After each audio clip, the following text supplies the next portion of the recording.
So ito mga lods, first booking ko kaninang umaga from Das Marinas to Imus, Cavite. Ayan, habang nagdadrive ako, nag-on ako ng camera sa cellphone kasi yung cam ko wala pa yung pinaka-holder niya. Kaya cellphone mo na ginamit ko pang video namin ni ma'am going to Imus, buhay na tubig. Yan, so nakikita nyo, nagdadrive na ako niyan at medyo nag-uusap po. Kukwentuhan kami ni ma'am para hindi siya ganong maboard habang tayo'y nabiyahe pa going to Imus. Oo, bali first booking ko yan ngayon, Thursday, September 12. Opo, going to Imus. Yan. Tapos, after ng medyo mahaba takbuhan, mag-i-start na tayo i-fast forward yung video kasi mahaba po yung pagkayari ng video na to kasi malayo-layo. Dasma to Imus. Yes, it takes almost 30 minutes going sa drop-off point kaya fast forward natin yan mga lods. Yan, siguro nasa district mall na kami niyan. Oo.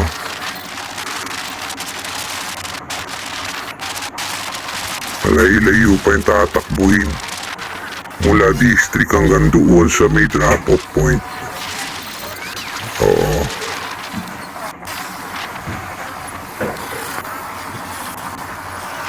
First booking ko yan.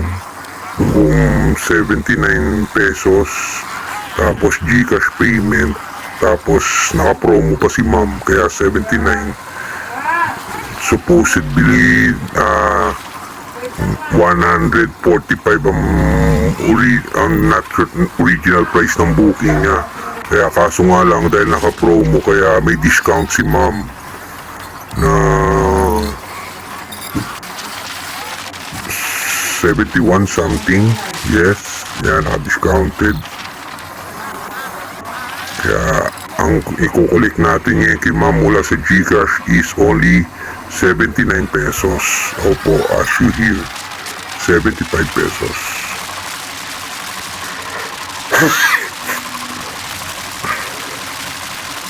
Yan. Tapos malapit na ako sa drop-off.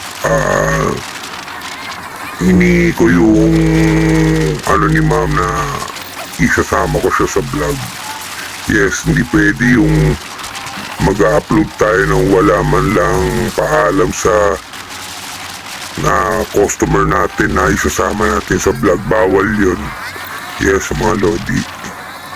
So, yan siguro nakaliko na malapit na sa drop-off point. Yan, maririnig niya yung pagpapaalam ko kay ma'am na isasama ko siya sa vlog.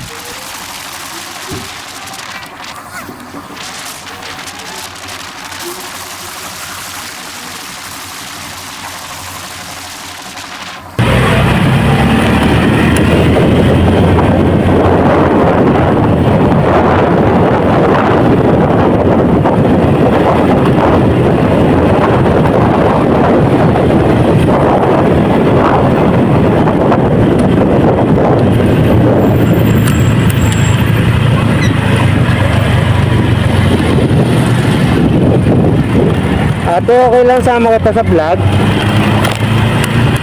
Okay lang? Dito. Pero mag-upload na ako ngayon sa Facebook. Okay lang?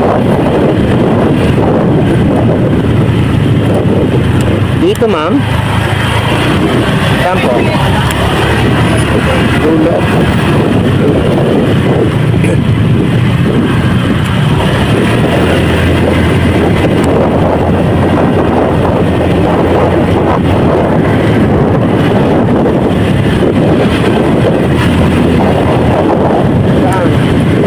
Baka maglakad ka pa. Kaya hatid na tayo, okay lang. Ha? Dito na lang. Ha? Aray ko. Wap. Yan lang.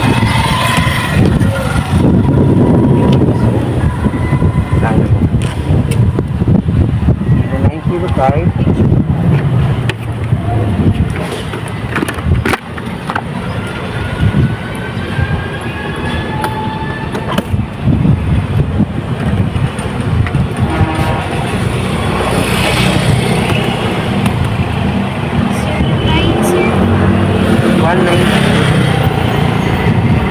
Opo.